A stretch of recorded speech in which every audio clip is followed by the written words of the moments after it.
दिन्छु हाम्रो साथमा हुनुहुन्छ माननीय Yogesh Bhattarai. Honorable Mr. Yogesh Bhattrai is Nepali politician currently serving as a member of Federal Parliament. He is the secretary of CPN UML, a ruling party, and he has previously served as the member of Ministry of Culture, Tourism and Civil Aviation.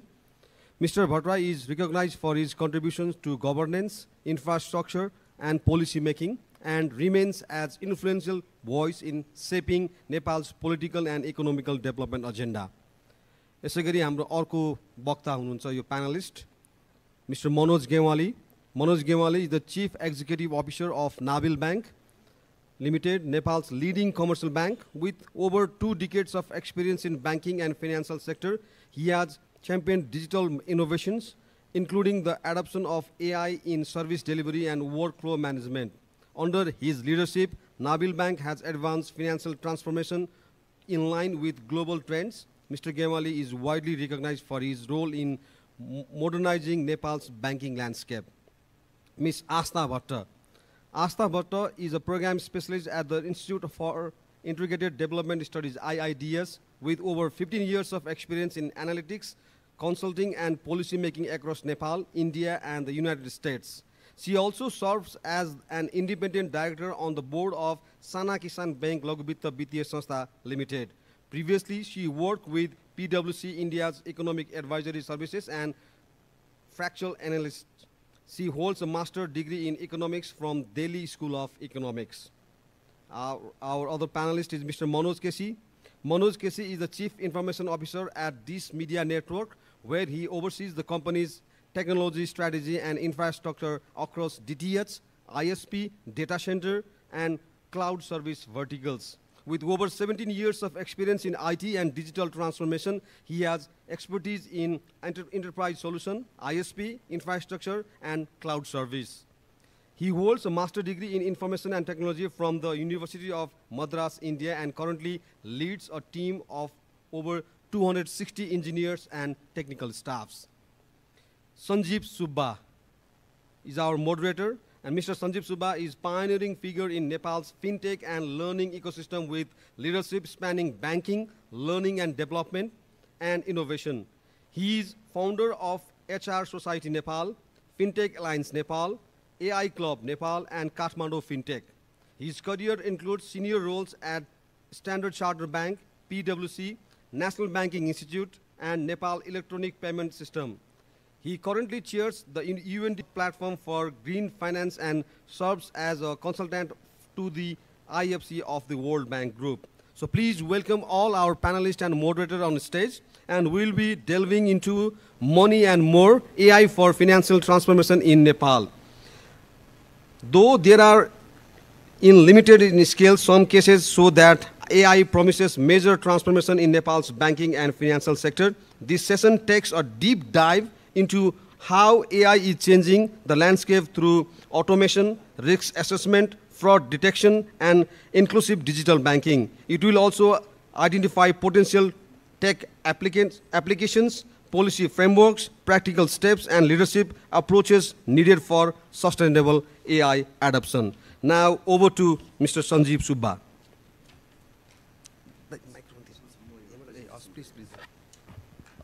Thank you so much, and thank you for the invitation for this August gathering and the opportunity to host the esteemed panelists.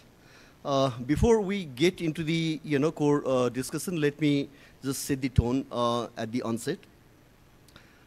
Money and more, financial transformation in Nepal. We are here to deliberate on the AI topic. So how the AI both money is glamorous and AI is glamour plus. So the combination is very, very lethal from that perspective. So I think the language would be both Nepali and Angrezi duitai huncha hamro session ma. Panelist harko introduction ta bhaisakeko cha. Malai चाहिँ अहिलेको लागि I want to touch you. This works. All right. So basically, let me just run you through the okay. So AI policy and governance, your focus area चाहिँ हाम्रो आजको AI policy and governance मा AI in banking and fintech, that's the core theme of the session today. And AI for financial inclusion in digital economy.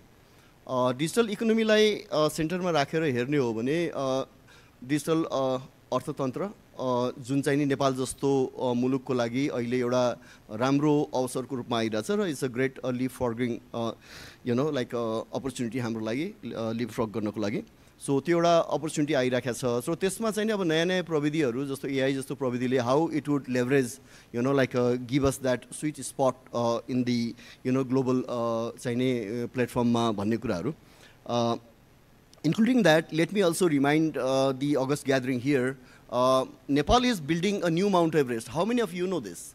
हामीले एउटा नयाँ सगरमाथाको निर्माण गर्दैछौँ. Anyone? We are bored with the existing Sagarmatha, so we are in the process of last 2.5 years भयो हामीले start गर्न थालेको. तर त्यसको चाहिँ नि research एउटा आइसकेको छ. त्यो research को one of the person that played a role from IIDS is, I think, Asta Puri.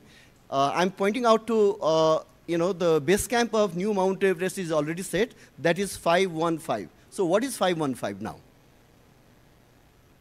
Anyone? $515 million बराबरको नेपालले प्रविधि र सेवाहरू export गरिराखेको छ and जानकारहरूका अनुसार this is 2x. That means at least $1 billion plus.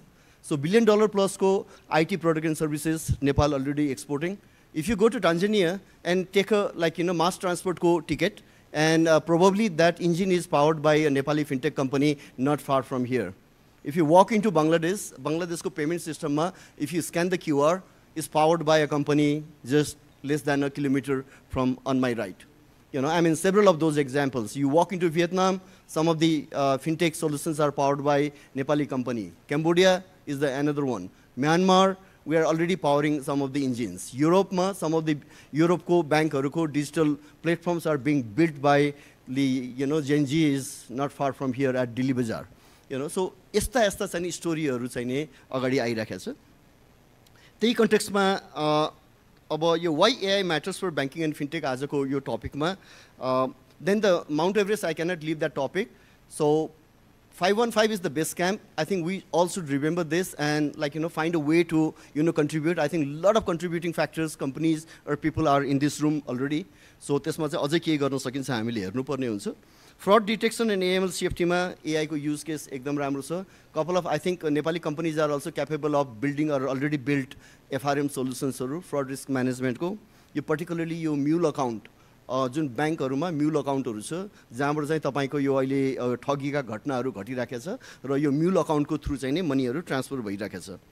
Credit and risk analytics alternate data driven credit अबको AI को युज केस नेपालमा मैले देख्दाखेरि चाहिँ नै is digital lending and digital lending ko engine power garnako lagi we need a back end engine in place backed by credit scoring ko model, but not traditional credit scoring ko. You have to go into the alternate data source. And what are these alternate data sources? Could be your recharge, could be your water electricity bill, could be your tax ko. So alternate data source ma base garera chaini AI ML ko engine le chaini credit scoring ko model or build garnu सक्छ. Because digital lending is हाम्रो perspective बाट हेर्दाखेरि it is a dignity related product हो. So dignity related product किन भयो त भन्दाखेरि यो human dignity जो चाहिने त्यो सानो सानो लोन को लागि मिटर ब्याजीका जान नपरोस्, सौका जान नपरोस् र उले चाहिँ एउटा आफ्नो सम्मानको रक्षा गर्दै आफूले चाहिँ नि एउटा पुश बटनबाट चाहिँ नि सानो सानो टिकट साइजको लोन चाहिँ उले पाउन सकोस्. And that is where AI comes into the picture, powering these engines, right? So customer experience आजको दिनमा AI को इन्जिन्सहरुले चाहिँ नि एउटा कस्टमर रोबोटिक्सहरु एजेन्टिक AI को कुराहरु आइराखेको छ हैन. रोबोटिकमा त RPA मा नेपाली बैंकहरुले धेरै नै चाहिँ नि एक्सरसाइज गरिराखेको छ. प्रोसेस अटोमेसन KYC जस्तो कुराहरु यो लोन ओरिजिनेसनको सिस्टमहरु हैन. सो त्यसमा पनि थुप्रै फ्रड डिटेक्सन भने मैले credit risk customer experience process automation fintech innovation so त्यो हिसाबमा पनि नेपालले धेरै काम गरिराखेको छ. इन्टरनली डेभलपमेन्ट प्लस ग्लोबलको लागि we are building for the the global मेजोरिटीको लागि पनि हामीले बिल्ड गरिराखेका छौं. अपर्च्युनिटिजहरू अब पोलिसी आइसकेको हकमा चाहिँ नि अब पोलिसी आयो वक द टक कसरी गर्ने त्यसलाई एक्जिक्युट कसरी गर्ने त्यसका चाहिँ कानुनहरू कसरी निर्माण गर्ने execution so it doesn't become a barrier हैन जस्तो अहिले सोसियल मिडियाको हकमा कानुनको अभावमा चाहिँ नि सोसियल मिडिया बन्द हुँदैछ भन्ने कुरा आइराखेको छ एकातिर नेपालले चाहिँ नि ग्लोबल मार्केटमा जाने अवसर गुमाउँदैछ हैन हिजो बिहान मात्र I got a WhatsApp text from one of the leading IT producer of India WhatsApp मेसेजमा भोइस मेसेज थियो बिहान प्ले गर्दाखेरि Sanjay we are hit by this tariff war from US हाम्रो प्रडक्टहरू अब अमेरिकामा बेच्न अलिकति गाह्रो होला जस्तो भयो can we move to Nepal can you find opportunity भनेको छ यतापट्टि मेरो व्हाट्सएप बन्द हुन लागिसक्यो right so this is like एउटा आएको घरमा आफ्नो ढोका छेउमा आएको एउटा प्रविधिले ल्याएको अपर्च्युनिटीलाई पनि हामीले चाहिँ नि अलिकति क्याच गर्नुपर्छ जस्तो लाग्छ र टाइमली नै गर्नुपर्छ सो एआई पावर्ड फाइनेन्समा चाहिँ नि पोलिसी एन्ड गभर्नेन्सको कुराहरू गर्छौँ हामीले सेक्युर डेटा इन्फ्राको कुराहरू गर्छौँ त्यसमा पनि अपर्च्युनिटी छ अहिले नै कुरा उठिरहेको हेर्नुभयो होला छापाहरूमा इन्टरभ्यूहरूमा पनि नेपालको मध्य पहाडी क्षेत्र चाहिँ नि एआईको डेटा सेन्टर राख्नको लागि उपयुक्त छ भन्ने विज्ञहरूको कुराहरू आइरहेको छ what is that sounds like pretty romantic and far fetched dream but would that be a reality नेपालको मध्य पहाडी क्षेत्रमा हाम्रो बगिरहेको हाइड्रोको पानीलाई युज गरेर डेटा सेन्टर राख्न सकिन्छ can we get the world of Metas and Googles and the the IBMs or Oracles to have their data center नेपालको मध्य पहाडी उसमा we have the guts and the vision or dream to do that. I think time is the right जस्तो लाग्छ talent development यस huge skill deficit छ अघिको सेसनमा हाम्रो doctor साहब हुनुहुन्थ्यो उहाँले पनि कुराहरू उठाउनु भयो जहाँ कि ग्लोबली एकदमै यो ट्यालेन्ट सेट यो डेफिसिट छ what is the government policy how do we develop the talents how do we get Gen Alpha and Gen Z getting into this like यो चाहिँ नि यो स्पिडमा आउनु पऱ्यो र स्किलहरू चाहिँ नि सेटल डेभलप गर्नुपर्ने कुरा छ ट्रस्ट एन्ड सेक्युरिटीको कुराहरू छ so along those lines will have our panel discussion today on the implementation use case ma economic impact ma because in our race and quest to build the digital economy यस्ता टेक्नोलोजीहरूले यस्तो प्रविधिहरूले चाहिँ नि ठुलो role खेल्न सक्छ and infra and partnership our capability is not the hardware and that is not the point but the software ma नेपालको capability छ and we already proven it with 515 हैन so त्यो analogy मा चाहिँ नि let me like right so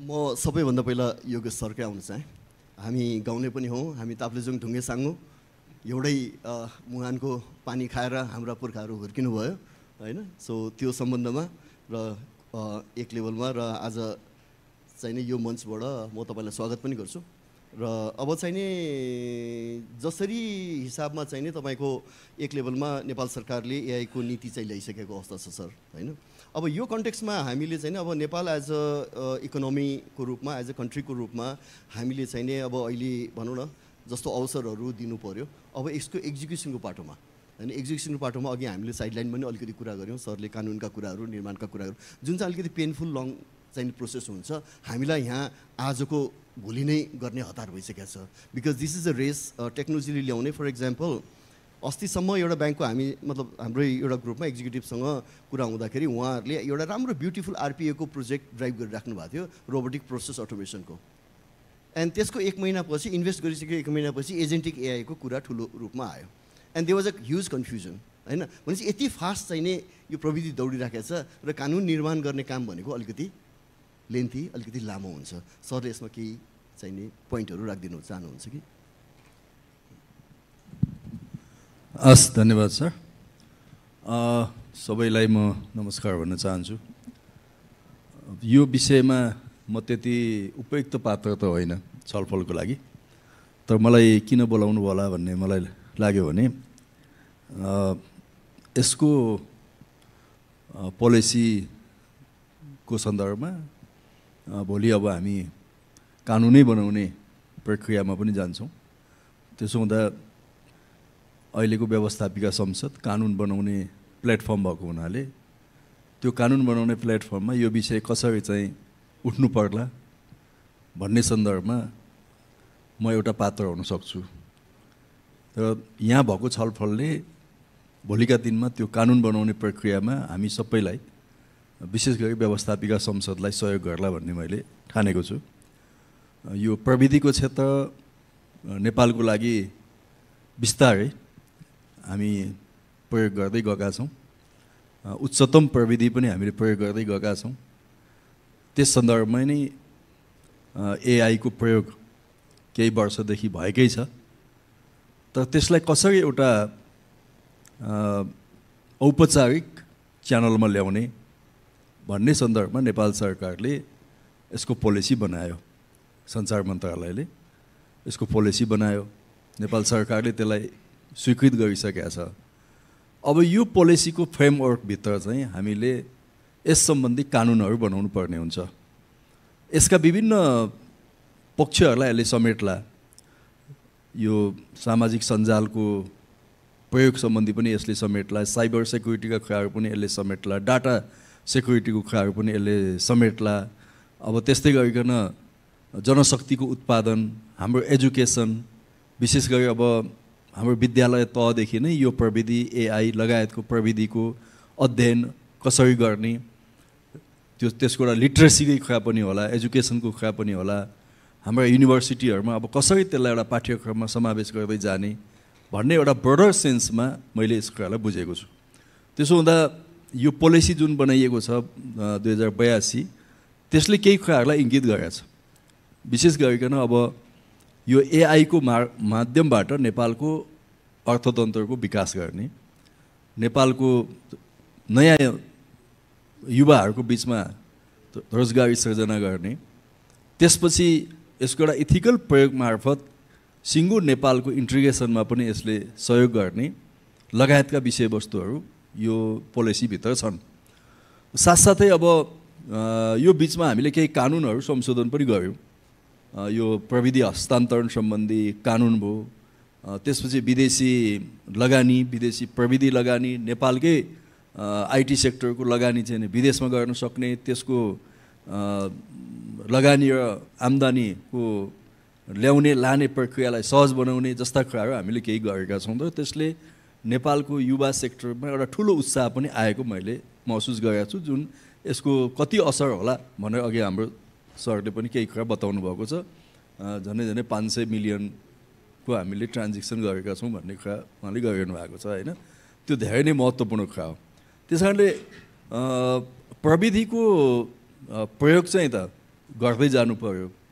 त्यसमा आम मानिसहरूलाई पनि अभ्यस्त गराउँदै पनि जानु पर्यो। किनभने हामी सहरमा बसेका अलिकति राम्रो सम्पन्न पढे लेखेका मानिसहरूले त यसलाई ठिक ढङ्गले बुझौँला, तर जनसङ्ख्याको एउटा ठुलो हिस्साले यसलाई प्रयोग गर्ने, एडप्ट गर्ने कुरामा पछाडि पऱ्यो भने त फेरि पनि हामीले यसलाई जुन लक्षित समूह हो त्यो लक्षित समूहसम्म हामी पुग्न सक्दैनौँ।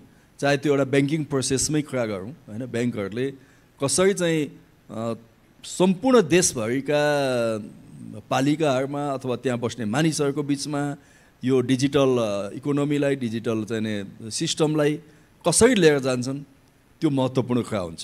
त्यस कारणले म पछि पनि आउला, यति मात्रै भनेर यो बेलाको म सक्छु कि हामीले एउटा राम्रो कानुन बनाउनु पर्ने आवश्यकता छ।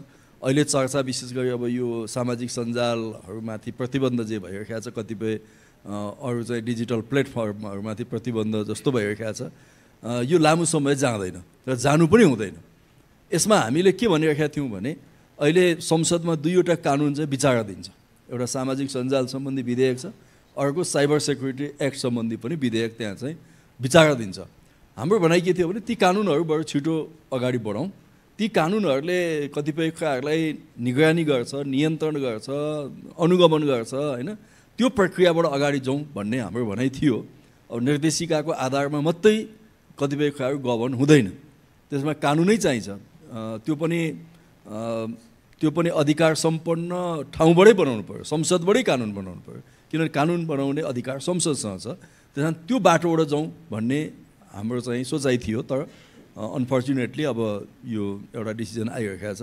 तर मलाई लाग्छ कि यो धेरै लामो समयसम्म जाँदैन।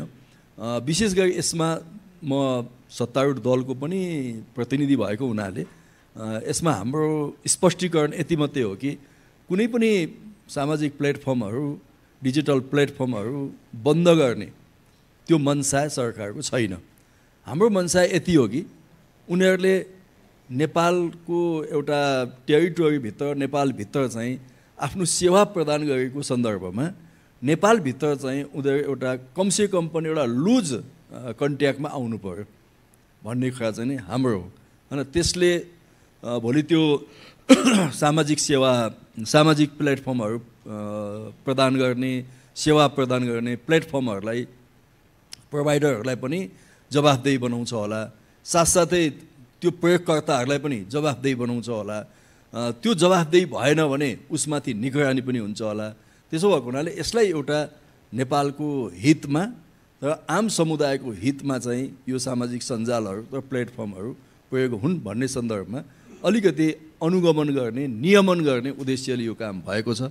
मलाई विश्वास छ कि सबै प्लेटफर्महरू बिस्तारै सरकारको नजिक आउनेछन्। उनीहरूले सहज ढङ्गले आफ्नो सेवा यहाँ विस्तार गर्न, सेवा प्रदान गर्न सजिलो हुनेछ र त्यसमा हामी सबैले पनि एउटा पोजिटिभ रोल चाहिँ हामी खेल्ने नै छौँ। अहिले मैले यति भने। धन्यवाद सर, निकै पोजिटिभ कुरा राख्नुभयो। एउटा सुखद पनि संयोग जुर्यो। अहिले भर्खरै यो सामाजिक सञ्जालको कुरा पनि उठ्नु र योगेशजी पनि, सर पनि यहाँ आउनु र यो कुरा I think that makes sense.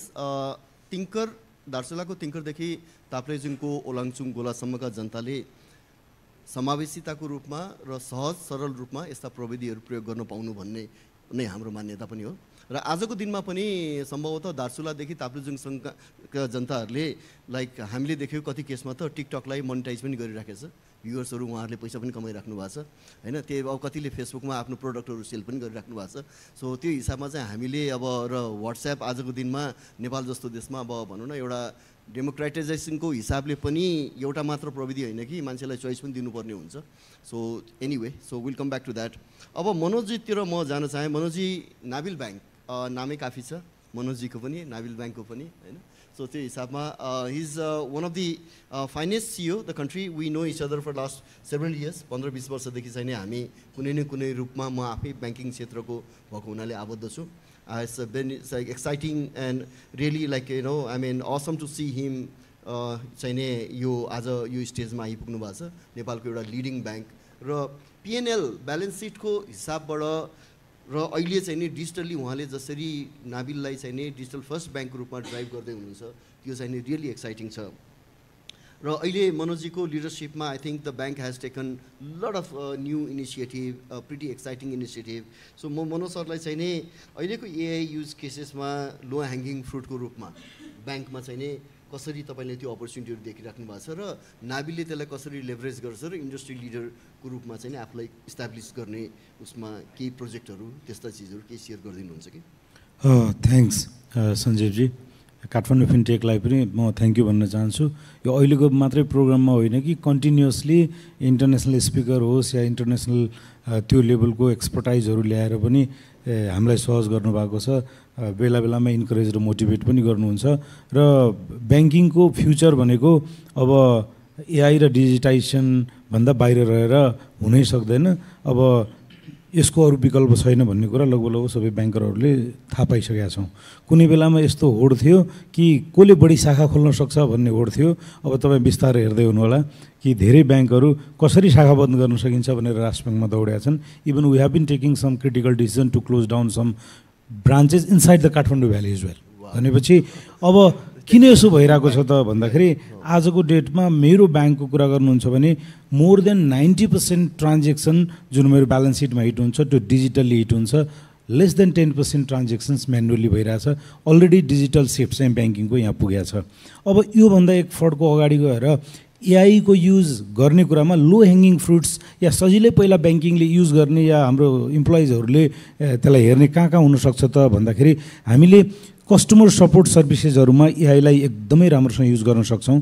हामी सबै यहाँ ब्याङ्कर भएको साथीहरूलाई पनि थाहा छ, बाहिरको मान्छे सेवाग्राहीलाई पनि थाहा छ, हामीले लिएर कस्टमर सर्भिस डिपार्टमेन्टमा राखिदिएको जुन भाइ बहिनी हुन्छ, भर्खर हायर गरेको जुनियर ट्रेनी या ट्रेनी असिस्टेन्ट लेभलको मान्छेलाई हामी त्यहाँ राख्छौँ। किन भन्दा अफिसर लेभल हुँदा बित्तिकै बिएम चलाउनु पऱ्यो, जुनियर अफिसर या सिनियर असिस्टेन्ट लेभलको मान्छेले वाइ हुनु पऱ्यो, कस्ट कटिङको कुरा छ। अनि त्यो भर्खर सिकेको या सकेसम्म त इन्टर्नलाई लिएर हामीले कस्टमर सर्भिसको डेस्कमा राख्दै हुन्छौँ। उसलाई कस्टमरले गएर सोध्यो कि तपाईँ कहाँ एफडीको रेट कति छ भनेपछि पक्नुहोस् बिएमलाई सोध्नुपर्छ या फाइल पल्टाउनुपर्छ। होइन, मलाई त अटो लोन लिनुपर्ने छ, के डकुमेन्ट चाहिन्छ भन्दाखेरि मेरो ह्युमन रिसोर्स जुन मेरो डेस्कमा बसिरहेछ र रेस्पोन्सिबल छ त्यसले जवाब नदिँदा पनि एआईले त्यो जवाब दिन सक्छ। इफ यु आस्क, तपाईँले भोइस मेसेजको रूपमा हुनसक्छ या टेक्स्ट मेसेजको रूपमा पनि what documents I need for this auto loan in Nabil bank भन्नु पनि कुर्र दिन सक्ने स्थिति हुनसक्छ र त्यसलाई हामीले कतिपय ठाउँमा युज पनि अहिले पनि गरिराखेका छौँ। सो च्याटबोटको रूपमा युज गर्न सकिन्छ, कस्टमर इन्टरफेसमा कस्टमरलाई रिप्लाई रेस्पोन्स गर्ने कुरामा पनि एउटा गर्न सकिन्छ। अर्को कुरा चाहिँ क्रेडिट स्कोरिङमा पनि हामीले सजिलै गर्न सक्छौँ, किन भन्दा एआईलाई क्रेडिट स्कोरिङमा हामीले युज गर्न सक्ने आजको अवस्थामा छ। किन भन्दा अब डकुमेन्ट आउँछ, थुप्रो थाक आउँछ, त्यसपछि हामीले सिआइसीको रिपोर्ट पनि लिन्छौँ, अरू ब्याङ्कको ट्रान्जेक्सन पनि हेर्छौँ।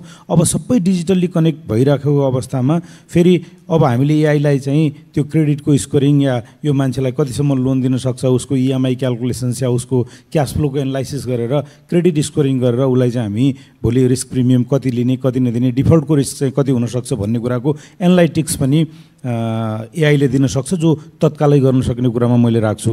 अनि रिटेल लोनहरूको त डिसबर्समेन्ट लेभलसम्म पनि एआईले काम गर्न सक्छ भन्ने कुरा छ। कतिपय त हामीले फोन लोन भन्ने एउटा प्रडक्ट हामीले स्टार्ट गरेको, अहिले धेरै ब्याङ्कले सुरु गरिसक्नु भएको छ। त्यो एनसेलमा जसरी सापटी लिन पाइन्छ, हाम्रो ब्याङ्कमा पनि यदि तपाईँको पेरोल एकाउन्ट छ भने जस्ट क्लिक वान बटन तपाईँलाई सर मलाई यो लोन चाहियो भन्नुभयो भनेपछि चाहिँ सर्टेन लिमिटभित्र तपाईँको क्यास फ्लो हेरेर तपाईँको खातामा क्रेडिट भएको पैसा त्यो एआईले नै हो सर क्यालकुलेसन गरेर तपाईँको कति रिपेमेन्ट गर्न सक्ने क्यापेसिटी छ त्यसको आधारमा तपाईँको खातामा तत्काल क्रेडिट हुने अवस्था भइसकेको छ। त्यस्तै आजको डेटमा लोन अग्नेस्ट एफडी भयो या हाउसिङ लोन भयो या पर्सनल लोन भयो या अटो लोन दिनको लागि चाहिँ मान्छे नचाहिएर, किन भन्दा उसले सर्टेन डकुमेन्ट्सहरू चाहिँ इन्सर्ट गर्ने, त्यो डकुमेन्टलाई सर र समराइज गरेर उसको क्यापासिटी उसको चाहिँ क्षमता कति छ भनेर एआईले नै लोन एप्रुभ हुने या नहुने भनेर डिसिजन गरेर लास्टमा फाइनल फेरि कहिले काहीँ एआईलाई डिसिजन मेकिङको एसिस्टेन्सको रूपमा लिन सकिन्छ। फाइनल डिसिजन मेकर एआई भयो भने कहिले काहीँ सिस्टम हो दायाँ बायाँ हुनसक्छ, अनि त्यो फाइनल एप्रुभिङ अथोरिटीकोमा स्वाटै पुगेर एकैचोटिमा छिटो छरितो अहिले राम्रो हाम्रो एक्सपिरियन्स छैन। कतिपय कस्टमरहरू मगा आइपुग्नुहुन्छ, मलाई त होम लोन लिनको लागि 1.5 महिना लाग्यो, मलाई अटो लोन लिनु त 2 महिना लाग्यो भन्ने पनि एक्सपिरियन्स छ। यो सर्लक्कै कट भएर एउटा इफिसियन्सी हुन्छ भने अर्को एकुरेसी हुन्छ, हामीले त्यहाँ पनि युज गर्न सक्छौँ। फ्रड डिटेक्सनमा एआईको धेरै ठुलो हेल्प हुनसक्छ। म तपाईँहरूलाई सेयर गर्छु, अब इभेन्ट भइसक्यो हुनाले सेयर गर्नु कुनै ठुलो कुरा पनि छैन। मतलब 1 month ब्याक हाम्रो के भयो त भन्दाखेरि हामीले एउटा यो एन रिमिट भनेर नबिल ब्याङ्कको रिमिट एप्लिकेसन थियो, त्यसमा कुनै फ्लजहरू चाहिँ यहीँ यो सफ्टरिका भन्ने कलेजमा पढ्ने नै भाइ बहिनीहरूले चाहिँ त्यो त्यहाँ भएको त्यो लुप होल्सहरूलाई उहाँहरूले युज गरेछ। त्यसपछि के गर्यो त भन्दाखेरि भिजामा चाहिँ $1 डेबिट गरिसकेपछि त्यसलाई यतापट्टि ल्याएर मल्टिपल डलर्समा चाहिँ खाताबाट पैसा तानेर लगभग $48,000 जति पैसा डिफ्रेन्ट 3-4वटा ब्याङ्कमा सारिसकेपछि अटोमेटिकली त्यो भिजाले के भन्दा $1 को त्यो ट्रान्जेक्सन देख्दा बित्तिकै भिजाले त्यसलाई ब्लक गरेर हामीलाई एडभाइस गर्यो। त्यो एडभाइस गर्दा बित्तिकै हामीले सर र कुन ब्याङ्कमा गएछ भने चाहिँ हामीले चिठी पठायौँ, तिनीहरूले पैसा निकाल्न पाएन, अहिले ब्याङ्कहरूमै छ, तर रातिमै निकाल्न सकेको 2-3 लाख रुपियाँले गएर एलओडीमा गएर मौज मस्ती गरेर साथीहरू अब यो पैसा लिएर घुम्न जानु पऱ्यो भन्दै रहेछन्। तर केले गर्यो त भन्दाखेरि त्यो आर्टिफिसियल इन्टेलिजेन्सले यो $1 रेगुलर रूपमा त अनयुजुअल ट्रान्जेक्सन भयो भन्ने थाहा भयो भने फ्रडको डिटेक्सन हुनसक्छ, म्यानेजमेन्टले पनि हेर्न सक्छ, त्यो एउटा लो ह्याङ्गिङ फ्रुट्स हुनसक्छ। अर्को कुरा भनेको चाहिँ डकुमेन्टेसन्सको समराइज गर्ने कुराहरूमा पनि धेरै ठुलो हेल्प हुनसक्छ। आज पनि तपाईँले कुनै फुल पिडिएफको फाइल चाहिँ 40 पेजको फाइल हाल्नुहोस्, गिभ द जेस्ट अफ समरी भनेर सोध्नुभयो भने सरले दिन सक्छ। इमेल रिप्लाई र रेस्पोन्समा पनि हामीले युज गर्न सक्छौँ। मैले नबिल ब्याङ्कमा त युज गरिसकेको छु, त्यहाँ चाहिँ त्यो हाम्रो भन्ने एउटा एआईको टुल्स युज गर्छौँ। जस्तै म कहाँ 50 जना साथीहरूले इमेल गर्दै फर्स्ट युज रिमार्क्स माग्नु भएको छ भने मैले माथि इन्स्ट्रक्सन एउटा मात्र के दिन्छु त भन्दाखेरि ल please summarise this all email correspondence and prepare CEO's reply to them भन्नुपर्छ।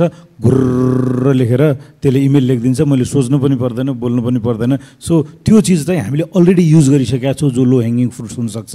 अनि ल अब अरू त्यो त समराइज गर्ने कुरा हो। ल quarter and is near by, so please prepare one message for my branch managers and cluster heads to speed up recovery regularization process and growth of portfolio भनेर लेख्नुपर्छ। खुर्र उसले विथ थ्याङ्क्स नोट सहित sir गरेर अनि email त्यो draft गरिदिन्छ। तर मैले के त भन्दा फेरि एआईलाई हामीले डिसिजन मेकरै बनाउने होइन। अनि मैले के गर्छु त भन्दाखेरि त्यहाँ उसले त स्ट्यान्डर्ड ल्याङ्ग्वेजमा लेखिरहेको हुन्छ, मैले त्यसलाई कस्टमाइज गरेर मेरो साथीहरूलाई रिकगनाइज गर्ने गरी बनाउनु पऱ्यो। हल्का युज गरेँ भने मैले त्यही इमेल लेख्नलाई 15 मिनट लाग्थ्यो भने अहिले एआईले मलाई 4-5 सेकेन्डमा उसले दिन्छ अनि मैले त्यसलाई आधा मिनटमा सर हेरेर रिप्लाई रेस्पोन्स गर्छु। यो लो ह्याङ्गिङ फ्रुट्स हुनसक्छ। अब रिकभरी रेगुलराइजेसनमा पनि लो ह्याङ्गिङ फ्रुट्सको रूपमा डिफल्टको प्रोबेबिलिटीहरू क्यालकुलेसन गर्ने रूपमा हामीले त्यसलाई युज गर्न सक्छौँ। अनि कलेक्सन्स र अर्ली वार्निङ सिग्नल्सहरूका चिजहरूमा पनि ब्याङ्किङले त्यसलाई युज गर्न सक्छ। र रेगुलेटरी कम्प्लायन्स पनि भइरहेको छ कि छैन भन्ने कुरा पनि यदि हामी सिस्टमिक टुल्सको रूपमा अहिले भइरहेको सिबिएसलाई, अहिले भइरहेको अरू त्यो प्लेटफर्महरूलाई हामीले एआईको त्यो टुल्सहरूसँग राख्न सक्यौँ, गर्न सक्यौँ भने छिटो कम कस्टमा छरितोसँग ब्याङ्किङ सेक्टरले यो टुल्सहरूबाट चाहिँ फाइदा लिन सक्छ जस्तो लाग्छ मलाई Sanjeevji. Thank you. I think Manoj सरको कुरालाई नै समराइज गर्दाखेरि is speaking loud of like our thoughts from the fintech world होइन मा हामीले यही चिजहरूमा कुरा गरिराखेका हुन्छौँ।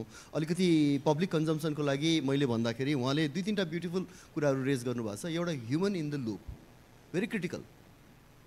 एआई अथवा कुनै पनि टेक्नोलोजीको स्लेभरीमा जाने भन्दा पनि डिपेन्डेन्सीमा जाने भन्दा ह्युमन इन द लुपको जुन कुरा निकाल्नु भयो त्यो चाहिँ भेरी क्रिटिकल हो। र त्यो कुरा चाहिँ नै एकदमै राम्रो छ। क्रेडिट स्कोरिङको मोडलको र अहिले म्युल अकाउन्ट जुन अघि मैले भनेको थिएँ ओपनिङमा, यो तपाईँलाई यो साइबर फ्रडको कुराहरू आइरहेको छ। हामी नेपाल प्रहरीसँग पनि क्लोजली काम गरिरहेका छौँ, जहाँ चाहिँ नि अहिले नेपाली जनताहरूलाई चाहिँ नै यो विभिन्न माध्यमबाट ठगिने प्रविधिको प्रयोग गरेर ठगिने क्रम चाहिँ बढिरहेको छ। र जुन यो अघि भन्नुभयो त्यो त अब सिम्पल स्टुडेन्टहरूले नै त्यसलाई चाहिँ नै त्यो पत्ता लगाइदियो। अब अर्को कुरा चाहिँ हामीले ब्याङ्कहरूलाई र कर्पोरेटहरूलाई गभर्मेन्टलाई पनि इथिकल ह्याकरहरूसँगको एउटा कोलाबोरेसन गर्ने होइन त्यो पाटो अलगै छ।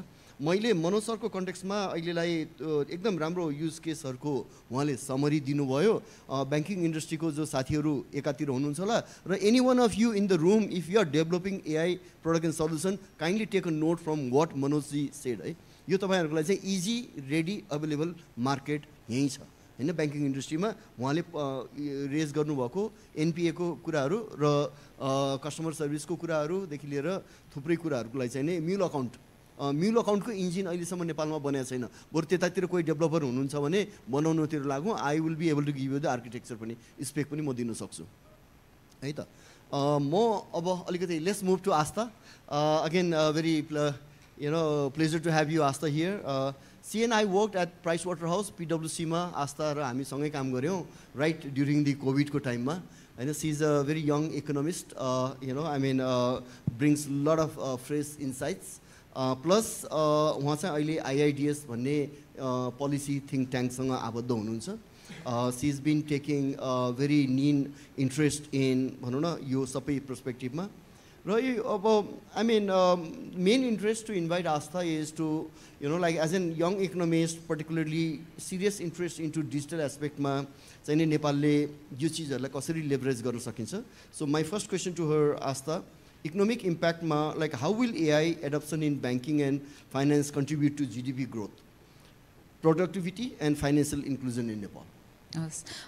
Thank you, Sandeep sir. So, I'll just build on what Manu sir said and give you a perspective on both low-hanging fruits, further what I see as can be done using AI in the banking sector.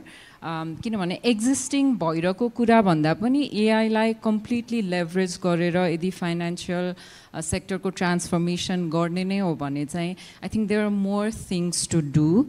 अनि अब सबभन्दा पहिला चाहिँ I think हाम्रो जस्तो digital data record हैन त्यो चाहिँ एउटा बेसिक हुन्छ र अब हाम्रो त्यो डेटा छ कि छैन अब अस्युमिङ दैट वी हैव दैट हैन डिजिटल डेटा रेकर्ड छ सबै डेटाहरू डिजिटली रेकर्डेड हुन्छ र अर्को जस्तो मैले भन्ने कुरामा क्रेडिट स्कोरिङको कुरा आयो म त्यसमा पहिला जान्छु जस्तो क्रेडिट स्कोरिङमा अब एक्जिस्टिङ डेटा फाइनेन्शियल डेटाबाट क्रेडिट स्कोरिङ गरेर लोन दिन त मिल्यो तर what else we can do with AI भन्दाखेरि चाहिँ we could also use alternative credit scoring हैन अब स्यालेरिड एम्प्लोइ घर भएको जग्गा भएको मान्छेहरूलाई लोन दिन त सजिलो भयो र अब अहिले मेबी मेजोरिटी हाम्रो ब्याङ्किङ फाइनेन्शियल सेक्टरमा वी हेभ त्यस्तो सिस्टम कोलाट्रल बेस्ड लोन भयो तर मेबी एसएमइज एन्टरप्रेन्योर्स कोलाट्रल नहुने अथवा फर्स्ट टाइम ब्याङ्किङ मतलब कोलाट्रल नहुने र भनौँ अब यो हिस्ट्री पनि नभएकोहरूलाई पनि मेबी के आधारमा के को रिस्क बेसिसमा आइडेन्टिफाई गरेर उनीहरूलाई लोन दिन सक्ने बनाउनु पर्यो भने we also need alternative data sources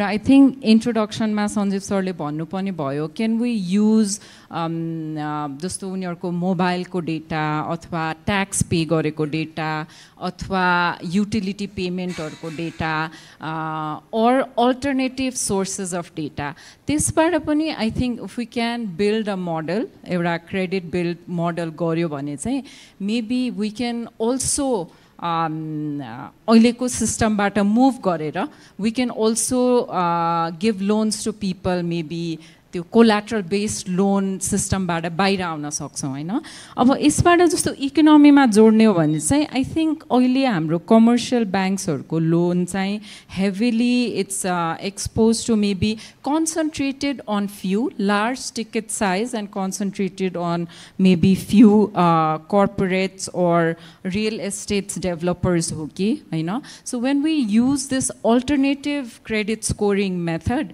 if we can even take some percentage of loans जुन चाहिँ high ticket concentrated on select few to maybe 10% to SME entrepreneurs economics मा एउटा multiplier effect हुन्छ के so you know how would that loan that's अहिले going to a few when that translate to SMEs or entrepreneurs or other business how does that amplify or how does that create a multiplier effect in the economy so that's something one of the things that AI could do and that would also fix the structural भन्नु न अहिले जस्तो अब challenges नै त नभन्नु तर अब जस्तो हाम्रो हेर्ने हो भने जीडीपी को अलमोस्ट 100% डेफिनेटली मोर देन 90% चाहिँ हाम्रो अलमोस्ट जीडीपी को साइज को ब्याङ्क्सहरूले लेन्ड गर्छ कि प्राइवेट सेक्टरलाई which is really high it's as high like developed कन्ट्रिजहरूमा त्यो लेभलको लेन्डिङ हुन्छ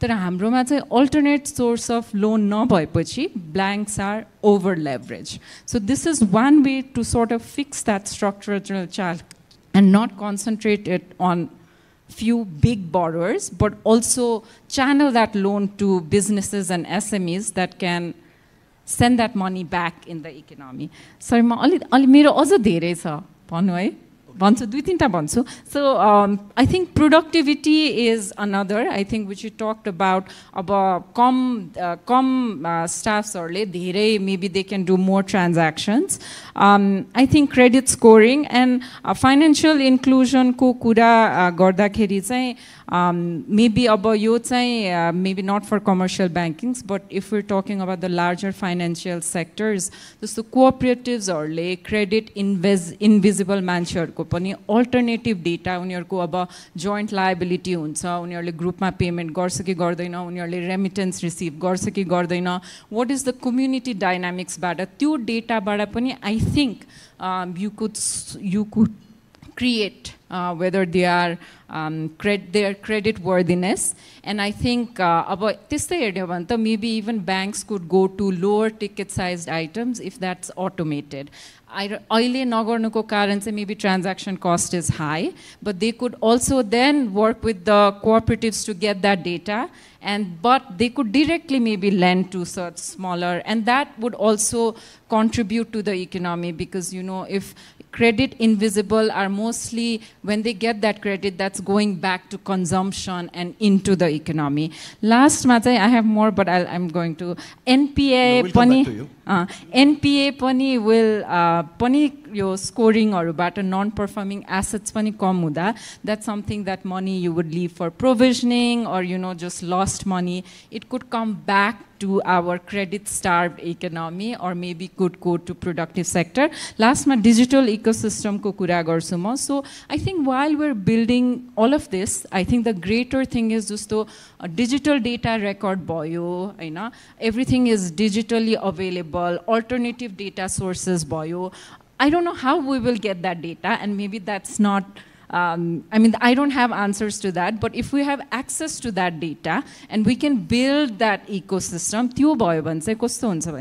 now we have a digital ecosystem, so that we can also move to digital economy. And हाम्रो जुन यो trade गर्दाखेरिको यो के भन्छ logistic landlocked country transit-हरुको challenge छ नि, त्यसलाई पनि we can overcome, because while adopting AI, we will create that digital ecosystem. त्यसपछि हामीलाई I think digital services export गर्न पनि help गर्छ. So in a way that's also going to help us in trade, right? Because then we can surpass our trade barriers with the geography and all of that. So I think it has multiple things, but I've not studied. I cannot quantify you 80% help गर्छ GDP मा, but that's overall. Thank you. No, thank you, Asta. A couple of things like यस्तो भयो आस्थाको कुराबाट दुई तीनवटा र अघि आइएम ट्राइङ टु रिलेट अघि योगेशजीले मनोजजी र आस्थाको तीनटाको कुराबाट चाहिँ एउटा कमन चाहिँ के आएको छ भने यो योगेशजीले पनि यो प्रविधिहरू नेपाली जनताले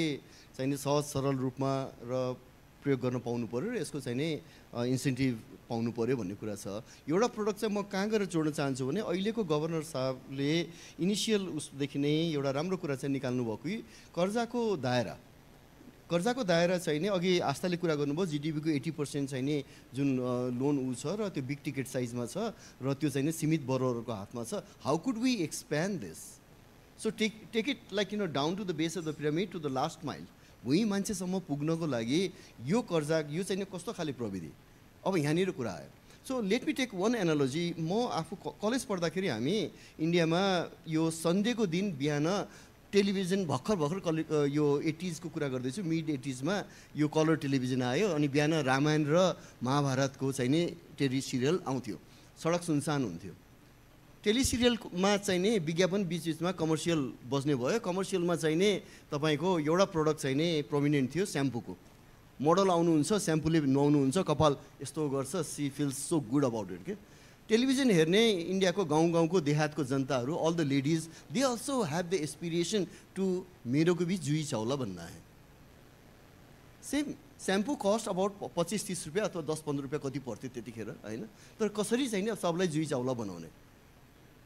द एनालोजी हियर इज स्याम्पूवालाले सुन्यो, उसले 10 पैसाको कि 1 रुपियाँको कतिको चाहिँ नि स्याम्पू इन स्यासे लिएर आयो. सो एभ्री वान हम सबको जुई चाउला बनाएंगे. Everyone is like, it's a human dignity aspiration. Digital lending is one such product from my perspective कि त्यो प्रोडक्ट चाहिँ नि तपाईले एउटा आफ्नो आत्मसम्मानको लागि त्यो जानु पर्यो र त्यसको लागि चाहिँ डिफरेन्ट क्रेडिट स्कोरिङको मोडलहरू लिएर आउनु पर्यो, अल्टरनेट डेटा सोर्समा जानु पर्यो भन्ने कुराहरू छ. त्यसमा अझै पनि हामी बहस गरौँला. तर एउटा जोड्नै पर्ने कुरा चाहिँ मैले के देखेँ भने what we lack in Nepal right now is सार्वजनिक पूर्वाधार भनेपछि तपाईँ हामीले बुझेको के हो सार्वजनिक पूर्वाधार? बाटो घाटो बिजुली.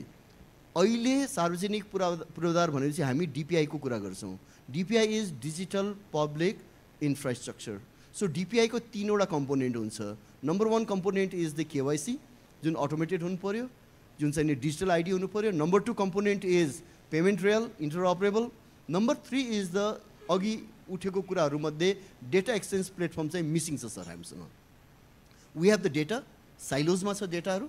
unless this data comes to the exchange platform and API बाट चाहिँ consume गर्न with the right to reject को आधारमा चाहिँ नि consume गर्न पायो भने then we can build lot of opportunity.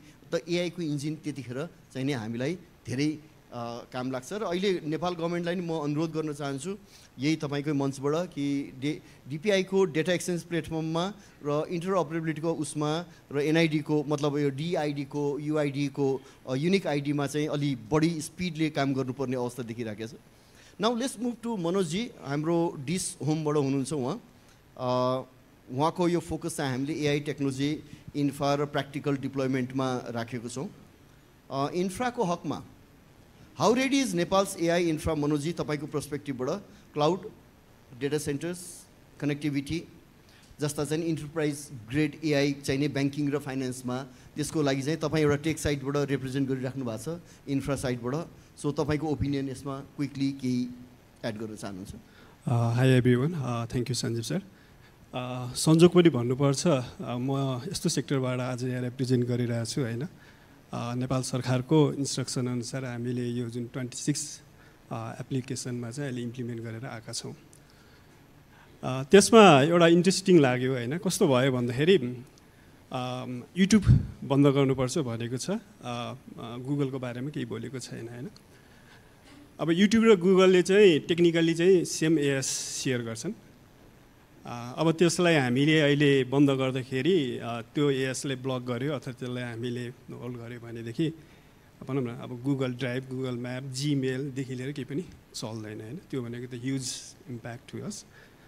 अब हामीले टेक्निकली चाहिँ के गर्छौँ भन्दाखेरि त्यस्तो केसहरूमा चाहिँ जति पनि युट्युबको चाहिँ त्यो डिस्ट्रिब्युटेड आइपी हुन्छ हैन, त्यो खोजेर जहाँ जहाँबाट चाहिँ त्यो युट्युबको सिडिएनहरू चलिरहेको हुन्छ त्यो खोजेर त्यसलाई हामीले चाहिँ फिल्टर गरेर राख्ने हो. अब त्यो लजिकल्ली चाहिँ 1400 जस्तो हुन्छ क्या. अब अहिले युट्युबले त हामीलाई त्यो सेयर गर्दैन, हामीले खोज्नु पऱ्यो. अनि मलाई एआईको धेरै सम्झना आयो क्या. अब आज यहाँ हामी एआईको बारेमा पनि डिस्कस गर्नुपर्ने हैन. This is how I think big opportunity for the AI हैन. द सेकेन्ड थिङ इज अब अहिलेको भनौँ न हामी कसैले पनि एआईको बारेमा कुरा गरेनौँ भने I think we look very outdated also. अनि बिहान हाम्रो छेत्री सरले भन्नुभएको थियो एआईले 2030 सम्ममा ग्लोबल इकोनोमीमा 15.7 ट्रिलियनको चाहिँ नयाँ ग्रोथ दिँदैछ हैन. एआईले मात्र भन्दै भन्नुभएको थियो. त्यो हिसाबले भन्यो भने डेफिनेटली एआई एउटा के हो त भनेदेखि फ्युचर इकोनोमीको एउटा फाउन्डेसन पनि हो. मैले हेर्दाखेरि आज टेक साइडबाट हेर्दाखेरि it's a both challenge and the chance to the Nepal हैन.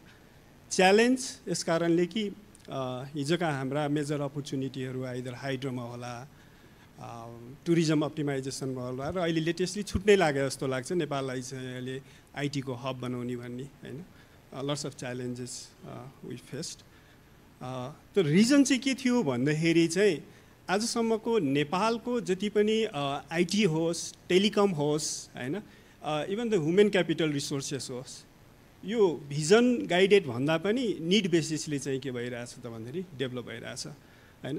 अब निड बेसिसले डेभलप गर्दाखेरिका समस्याहरू चाहिँ कस्तो हुँदो रहेछ भन्दाखेरि अहिले भनौँ न फ्रिक्वेन्ट पावर आउटेज हैन. नेपालमा आज पनि लोड सेडिङ हुन्छ, फ्रिक्वेन्ट नै पनि हुन्छ हैन. त्यसले लिएर आउने इम्प्याक्टहरू कति ठुलो होला.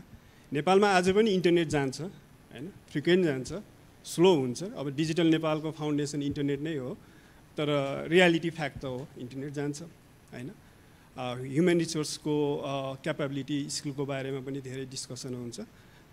त्यसै कारणले चाहिँ मलाई चाहिँ कस्तो लाग्छ भन्दै आजको यो अवस्थामा हेर्ने हो भने हामी चाहिँ एआईलाई चाहिँ एउटा भिजनको साथ आयो भने हामी as a private sector provider पनि त्यसमा चाहिँ रेडिनेस हुन सकिन्छ हैन. अब निड बेसिस चाहिँ जाँदाखेरि चाहिँ 2020 सम्म चाहिँ अलिकति हाम्रो चाहिँ इन्फ्रास्ट्रक्चर कस्तो चाहिँ हुन्छ जस्तो लाग्छ भन्दा आज नेपालको पिक आवरको इन्टरनेटको ब्यान्डविथ भनेको 15 Tbps को हो हैन. अब एआईले बेसिक के गर्यो त भन्दाखेरि हामी रिडिङ र राइटिङबाट आयो, तर एआईले अहिले के हो भने अब रिडिङ राइटिङ परेन, अब नो मोर द टेक्स्ट हैन. अब सबै अडियो र भिडियो त्यो पनि हाई क्वालिटीको भन्दाखेरि एभ्री इयर 30% को ब्यान्डविथ ट्राफिक बढ्दैछ, जुन भनेको 50 Tbps को चाहिँ अलमोस्ट 60 Tbps को चाहिँ हामीले 2030 सम्म चाहिँ नेटवर्कको चाहिँ इन्फ्रास्ट्रक्चर चाहिँ बढाउनु पर्ने छ. त्यो भनेको मोर देन द 5 टाइम्स एउटा. दोस्रो अहिले नेपालमा डाटा सेन्टर भन्यो भने भनौँ न साउथ एसियाकै सबभन्दा चाहिँ पछाडि छौँ हामी अलमोस्ट पावर कन्ज्युम्सनले हेर्ने हो भने हामीले 10 मेगावाट जति चाहिँ हामी प्राइभेट सेक्टर प्लस ब्याङ्किङ सेक्टरको डाटा सेन्टरहरूले चाहिँ युज गरिरहेछौँ। अब ग्लोबल ट्रेन्ड हेर्ने हो भने चाइनामा अहिले 14 गिगावाटको चाहिँ डाटा सेन्टरले चाहिँ पावर कन्ज्युम गरिरहेछ। उनीहरूले 2030 सम्मको लागि चाहिँ 48 गिगावाटको चाहिँ पावर चाहिँ डेटा सेन्टरको लागि एलोकेट नै गरिसकेका छ। हाम्रै छिमेकी इन्डियाकै हेर्ने हो भने आएर 1200 मेगावाट चाहिँ उनीहरूको डाटा सेन्टरले युज गरिरहेछ, जुन चाहिँ अबको 5 वर्षभित्र चाहिँ हजुरको चाहिँ 7 गिगावाटको निड छ हैन। भनेको मतलब हामी आज 10 मेगावाटमा छौँ भने पनि यही स्थितिले यही निड बेसिसकै मोडलमा जाने हो भने हामीले केही नभए पनि 200 मेगावाट कन्ज्युम बराबरको चाहिँ डेटा सेन्टरहरू चाहिन्छ। किन भन्दाखेरि जुन हिसाबले एआईहरू अब ब्याङ्किङ सेक्टर लागि मनोज सरले नि भन्नुभयो, हामी एआईमा चाहिँ अब कस्टमर सपोर्टमा एआई एजेन्ट्स लग्छौँ हैन। यतापट्टि हामी लोन म्यानेजमेन्ट रिस्क म्यानेजमेन्टमा एआई इम्प्लिमेन्ट गर्छौँ। यो सबै चिजलाई हेर्ने हो भने त डेफिनेटली हामीलाई डेटा सेन्टर जीपीयू टीपीयूहरूको त निड हुनेवाला छ। सो समग्रमा एआईको अहिलेको रेडिनेस एकदमै हामी पछाडि छौँ, तर भिजनका साथ हैन मानौँ न भिजनै हामीले त्यो 15.7 ट्रिलियनमा चाहिँ 0.5% मात्र नेपालले चाहिँ यो 5 वर्षमा चाहिँ एचिभ गर्ने भन्यो भने आजको हाम्रोको इकोनोमीको 6 टाइम्स चाहिँ के हुँदो रहेछ त भन्दाखेरि इकोनोमी बढ्दो रहेछ हैन। त्यो खालको भिजन हामीले देख्ने हो भने हामी एज अ इन्भेस्टर किन इन्भेस्ट नगर्ने त इन्फ्रास्ट्रक्चरमा भन्ने कुराहरू चाहिँ देख्न सकिन्छ। Thank you मनोजी। इन्ट्रेस्टिङ पक्ष आयो एउटा डाइमेन्सन जो चाहिँ अलिकति भिजनरी र लङ टर्ममा र एउटा स्टेटले लिनुपर्ने केही उहरू छ। म योगेश सरलाई यसमा 2 मिनटको लागि अब यस्तो कुरा आयो सर हैन। अब थुप्रै कुराहरूमध्ये एउटा अब डिजिटल इकोनोमीलाई आत्मसात गरेर पनि जानुपर्छ, त्यसका अवसरहरूलाई पोटेन्सियलहरूलाई अनलिज गर्दै अगाडि पनि बढ्नु पर्यो र त्यसका लागि चाहिँ नि केही पूर्वाधारहरूको कुरा छ। एउटा डिजिटल पूर्वाधारको कुरा अघि मैले पनि उठाएँ, डिपिआईमा 3वटा कम्पोनेन्ट मध्ये। अब त्यही भित्र अब अरू पूर्वाधारहरूको कुराहरू पनि आयो, डिपिआई भित्रकै पूर्वाधारहरू हुन् हैन। सो त्यो हिसाबमा चाहिँ नि नेपाल सरकारले यो डिपिआईको पूर्वाधारहरूमा र डेटा सेन्टरहरूमा अथवा डिपिआई भित्रकै पूर्वाधारहरूमा लगानी गर्नको लागि कस्तो खाले भिजन लिएको छ, के सरको जानकारीमा केही छ कि त्यस्ता कुराहरू क्विकली एउटा सेयर गरौँ अनि हामी फ्लोरमा आउँला। गेट योर क्वेसन्स रेडी है। हामी क्विकली एउटा 2टा क्वेसन चाहिँ फ्लोरबाट लिन्छौँ। सञ्जीवजीको कुरा एकदमै महत्त्वपूर्ण छ। म हाम्रो 2जना मनोजजी त आस्थाजी जस्तो टेक्निकल र स्पेसिफिक हुन सक्दिनँ। त्यो मेरो विषय पनि होइन, मैले त्यता बल गर्नु पनि भएन। मैले बल गर्ने मैले बुझ्ने कुरा के हो भने आजको सन्दर्भमा हाम्रो डिजिटल प्लेटफर्म डिजिटल प्रयोग एआई जति पनि हामी भनिरहेका छौँ यसलाई कसरी चाहिँ एक्सेसेबल बनाउने एउटा राज्यको प्रतिनिधिको हिसाबले हामीले हेर्ने कुरा त्यो हो। एउटा सजिलो इजी एक्सेसेबल कसरी बनाउने नम्बर 1। नम्बर 2 त्यसभित्रको जस्टिस सोसल जस्टिस हेर्ने हो। सबै मानिसहरूले सबै भन्नाले मेजोरिटी अफ द पिपल हैन ले सजिलै सरल ढङ्गले सहज ढङ्गले यसको प्रयोग कसरी गर्न सक्छन् र यसबाट लाभ कसरी लिन सक्छन् र त्यो सिङ्गो जनसङ्ख्याले लाभ लियो भने त्यसको लाभ चाहिँ फेरि सिङ्गो मुलुकले नै पाउँछ, हामीले नै पाउँछौँ। मैले यसो हेर्दा हामी संसदमा एकदमै छलफल गरेका हुन्छौँ कि अहिलेको हाम्रो अर्थतन्त्रको एउटा च्यालेन्ज के हो भने इन्फर्मल इकोनोमी हो हैन। इन्फर्मल इकोनोमीले हाम्रो अर्थतन्त्रको धेरै कुरालाई अप्ठ्यारो बनाइरहेको छ। यदि त्यसलाई फर्मल च्यानलमा ल्याउने हो भने हाम्रो चाहिँ राजस्वदेखि लिएर अरू धेरै कुराहरू धेरै माथि जान्छ, हाम्रो चाहिँ अर्थतन्त्रको साइज पनि माथि जान्छ। तर चाहिँ इन्फर्मल इकोनोमीले त्यसलाई गाँजिरहेको छ, त्यो चाहिँ फर्मल इकोनोमीमा आइरहेको छैन। मलाई के लाग्छ भने अब यो खालको डिजिटल प्लेटफर्महरूले यो प्रयोगले एआईको प्रयोगले हाम्रो चाहिँ इन्फर्मल इकोनोमीलाई फर्मल इकोनोमीमा ल्याइदिन्छ।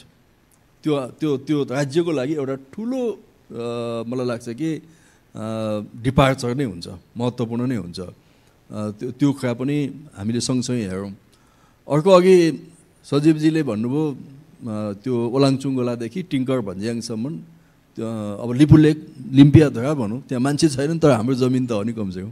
अनि त्यहाँदेखि तल झापादेखि कञ्चनपुरसम्म यो सम्पूर्ण ठाउँको आम मानिसहरूलाई कसरी यो सेवाको मातहतमा लिएर आउने त्यो धेरै नै च्यालेन्जिङ कुरा हो। त्यसको लागि हामीले धेरै क्षेत्रमा सुधार पनि गर्नुपर्छ होला। सँगै अब यहाँले उठाउनु भएको इन्फ्रास्ट्रक्चरको कुरा हो। अहिले सरकारको नीतिहरू केही बदलिएको छ। विगतमा हरेक कुरामा सरकारको लगानीको कुरा गर्थ्यौँ हामी इन्फ्रास्ट्रक्चरमा, तर अहिले अब हाम्रो नेपालको प्राइभेट सेक्टर त्यति कमजोर छैन। आज पनि मनोजजीहरूको ब्याङ्कमा झन्डै 10 खरब पैसा चाहिँ लगानी योग्य पैसा छ भनेर हामीले सुनिरहेका छौँ। त्यो आम पब्लिकै पैसा हो होइन।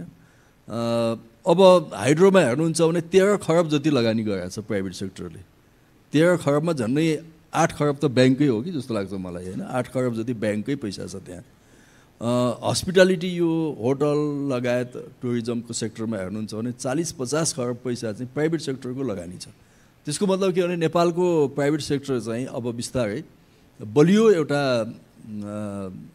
खम्बाको रूपमा आइरहेको छ। त्यसलाई अब हामीले यो डिजिटल इन्फ्रास्ट्रक्चरमा पनि कसरी ल्याउने त होइन भन्दा कानुनहरू छन्। अब त्यो ढङ्गले आउन सक्छ, ल्याउन सकिन्छ होइन। त्यसको निम्ति PPP मोडलका कानुनहरू छन्। PPP मोडलबाट जान सकिन्छ। अरू हिसाबले कानुनहरू छन्, त्यताबाट जान सकिन्छ। अब हामी बिस्तारै के भन्दैछौँ भने राज्यको फोकस चाहिँ सर्भिस सेक्टर, विशेष गरी यो शिक्षा, स्वास्थ्य लगायतका सेक्टरमा राज्यको फोकसमा जाउँ। अरू इन्फ्रास्ट्रक्चर चाहिँ प्राइभेटसँग नै मिलेर काम गर्नुपर्छ भन्ने मलाई लाग्छ होइन। त्यसमा अब मैले भनिहालेँ कि लगानीका धेरै मोडलहरू बनाउन सकिन्छ, लगानीका धेरै मोडल छन् पनि र हाम्रो प्राइभेट सेक्टरलाई विश्वास गर्न सकिन्छ होइन। अब कुनै बेला हामीले चाहिँ बिजुली उत्पादन गर्ने, हाइड्रो जेनेरेट गर्ने कुरामा जोड गऱ्यौँ, तर सँगसँगै हामीले चाहिँ यो ट्रान्समिसनमा जोड गरेनौँ। जसले त आज के छ भन्दा 3800 मेगावाट प्लस झन्डै 4000 मेगावाट चाहिँ हामीसँग सेन्ट्रल ग्रिडमा छ, तर त्यो पठाउने बाटो छैन। त्यसो हुँदा अब हाम्रो जोड के हुने भयो भने ट्रान्समिसन लाइनमा हुने भयो। त्यो ट्रान्समिसन लाइन नेपाल सरकारले मात्रै बनाउन सक्दैन। त्यसकारणले हामीले भनिरहेका छौँ कि अब विद्युत प्राधिकरण जस्तै अर्को एउटा प्राधिकरण चाहियो कि जो ट्रान्समिसन लाइन बनाओस्, त्यसले प्राइभेट सेक्टरले नै विद्युतको ट्रेड गरोस्। अब हामी त्यता भन्दैछौँ। त्यसैले इन्फ्रास्ट्रक्चरमा यो डिजिटल इन्फ्रास्ट्रक्चरमा पनि अब प्राइभेट सेक्टरलाई ल्याउनुपर्छ, उसको लगानीलाई सुनिश्चित गर्नुपर्छ। राज्यले चाहिँ नै वातावरण बनाइदिने हो, सुरक्षाको प्रत्याभूति गरिदिने हो, उसलाई प्रमोट गर्ने हो र उसलाई कतिपय सन्दर्भमा कानुनी र अन्य झन्झट अप्ठ्यारो पर्यो, वित्तीय हिसाबले, ब्याङ्किङ हिसाबले अप्ठ्यारो पर्यो भने त्यो बेला राज्यले चाहिँ अभिभावकको भूमिका खेल्ने हो। हस्, धन्यवाद सर। निकै राम्रो कुराहरू राख्नुभयो। म एकचोटि फ्लोरतिर आउन चाहेँ। माइक छ कता? फ्लोरमा तपाईँहरूको कुनै जिज्ञासा हाम्रो प्यानलिस्टहरूलाई क्विकली एकदम टु द पोइन्ट है, क्वेसनमै आइदिनु होला। उहाँ हुनुहुन्छ। माइक छैन?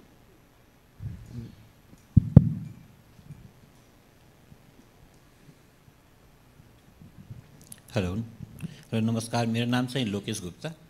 म चाहिँ एउटा एआई रिसर्चर पनि हो। यसमा सानो सानो यो क्वेसनहरूको लिस्टहरू छ मसँग। एउटा मात्र? ओके, टाइम छैन हामीसँग, आइम सरी। त्यसमा म एउटा क्वेसन मात्र गर्छु। यसमा रिसर्चरको लागि जे जति डेटाहरू चाहिन्छ नि हामीलाई, डेटाहरूको लागि केही स्पेसिफिक डेटा सेन्टरहरू केही बनाएको छौँ जहाँबाट कि हामीले डेटा लिएर रिसर्च गर्न सकौँ। र दोस्रो पार्ट, हामीले नेपालको ब्याङ्किङ सेक्टर जे जति छ त्यहाँ सबै एप्लिकेसन सफ्टवेयर या जे जति सफ्टवेयर युज गर्छौँ, are those all 100% Nepali? Because स्किलको त हामीले कुरा गर्ने बेलामा हजुरले नै भन्नुभयो त्यो बाँकी ठाउँमा पनि नेपालको सफ्टवेयरहरू चलिरहेछ। के नेपालमै सबै नेपालको सफ्टवेयर चलिरहेको छ कि होइन एउटा प्राइभेट कम्पनीले लिएर फेरि बाहिरको कम्पनीलाई आउटसोर्स गरेर चलाइरहेको छ? यति मात्र बुझ्नु मन लाग्यो। हस्, थ्याङ्क यू। त्यसमा भन्नुहुन्छ कि म यस्तो छ, स्ट्रक्चर डेटा सेन्टर जहाँ चाहिँ रिसर्चकै लागि भनेर हाम्रो नलेजमा त्यति छैन, बट लट अफ डेटा एआईमै पनि रिसर्च गर्ने सेन्टरहरू पनि छ जस्तो लाग्छ होइन. So I think your point is very valid. एउटा चाहिँ हुनुपर्ने के हो भने, म यहाँ हाम्रो ल मेकर पनि हुनुहुन्छ होइन र प्राइभेट सेक्टरको रिप्रेजेन्टेटिभ, एउटा चाहिँ अब तपाईँले भने जस्तै एउटा एआईमै अलिकति फोकस्ड गर्ने एउटा बडी चाहिँ हामीलाई चाहिन्छ जस्तो लाग्छ, जसले चाहिँ त्यसको रिसर्चको पाटोबाट हेर्ने र डेटाको अभाइलेबिलिटीहरूमा चाहिने अलिकति स्ट्रक्चर छैन र डेटा एक्सचेन्ज प्लेटफर्म पनि कमी भएको छ, जुन मैले अघि राखेँ. र तपाईँले अर्को उठाउनु भएको मुद्दा जुन चाहिँ सफ्टवेयरको कुरा छ, द्याट्स अब यस्तो छ कि हेर्नुहोस्, हाम्रो नलेजमा अब नेपाली ब्याङ्कहरू अहिले पनि एआईको मामलामा चाहिँ नै म्याक्सिमम हामीले देखेको मेरो नलेजमा आएको होम ग्रोन सोल्युसन्सहरू नै गइराखेको छ. उदाहरणको लागि सम्पत्ति शुद्धिकरणको लागि आएको एएमएल सिएफटीको जुन हो, कतिवटा ब्याङ्कले चाहिँ नि लोकल्ली सोल्युसन चाहिँ नि गरेर र धेरै चाहिँ नि लोकल डेभलपरहरूसँग नि काम गरिराख्नु भएको छ. कतिवटा सफ्टवेयरमा चाहिँ अलिकति ब्रान्डेडमा अलिकति त्यो स्केलको हिसाबले, फर इक्जाम्पल उदाहरण दिउँ तपाईँलाई म, सिबिएस हामीले पनि बनायौँ, पुमरी भन्ने सोल्युसन्स नेपालले बनाएको हो. It could have gone like इन्फोसिसको फिनाकल जस्तै त्यो ग्लोबली पनि जान सक्थ्यो, तर किनभने banking is a very sensitive business होइन, पब्लिकको पैसामा गर्नुपर्ने हुन्छ र उसलाई पावर गर्ने इन्जिन्सहरू चाहिँ नि अलिकति त्यसको चाहिँ नि सिस्टमहरू, त्यसलाई चाहिँ ब्याक गर्ने टिमहरू, त्यसलाई आफ्टर सेल्स दिने सर्भिसहरू, 24/7 अभाइलेबिलिटीहरू, धेरै क्रिटिकल कम्पोनेन्टहरू छ क्या. बट ह्याभिङ सेड द्याट अहिले नेपाली ब्याङ्कहरूले थुप्रै फिनटेकको त इन्टायर 100% नेपाली ब्याङ्कको के अरे नेपाली कम्पनीको इन्जिनले नै पावर गरिराखेको छ. तपाईँ चाहिँ नै भन्नुहोस्, F1 को सोल्युसन भन्नुहोस्, मोबाइल ब्याङ्कमा 100% नेपाली सोल्युसन नै छ. फिनटेकमा जानुहोस् तपाईँ, फोन पेको, ई सेवाको, खल्तीको होइन, अरू जति पनि सोल्युसन छ, connect IPS, NCHL, like totally homegrown. अब ब्याक एन्ड इन्जिनहरू कतिवटा टेक्नोलोजीहरू चाहिँ नि डिपेन्डिङ अन कुन चाहिँ नि बनाउने, कुन चाहिँ लिने भन्ने कुरा होला होइन. अब त्यसमा पनि अब ग्रेजुअली हाम्रो कन्ट्री अब कतिवटा इन्जिन चाहिँ नि डाइरेक्टली यहाँबाट नभएर, जस्तो आई वाज इन्टु लाइक भनौँ लास्ट विक पनि एउटा कम्पनीमा गएको थिएँ, 21 million series A fund raise गरिसकेको कम्पनी छ. They are into like cash flow very positive छ, नेपाली कम्पनी है बाइ द वे. अनि $21 मिलियन रेज गरिसकेको छ. अब क्यास फ्लो यति भयो कि उनीहरूलाई फर्दर इन्भेस्टमेन्टको जरुरी नै परेन क्या. They are selling like globally. अब नेपाल मार्केट कतिवटा कम्पनीहरूले, मैले आफैले पर्सनली कुरा गरेको, सायद यो रुममा हुनुहुन्छ कि हुनुहुन्न, one of the leading AI company, उहाँहरूले Nepal is not yet ready for our product पनि भन्नुभएको छ. त्यो मतलब थुप्रै पार्टहरू चाहिँ नि त्यो चिजहरू छ, त्यसमा आउँला. अरू एनी क्वेसन्स? यता हाम्रो अनिल रघुवंशी चाइल्ड यो उस सेफ्टीमा काम गरिराख्नु भएको छ, यो डिजिटल सेफ्टीमा. Anilji short sweet question, very senior resource, global resource हुनुहुन्छ.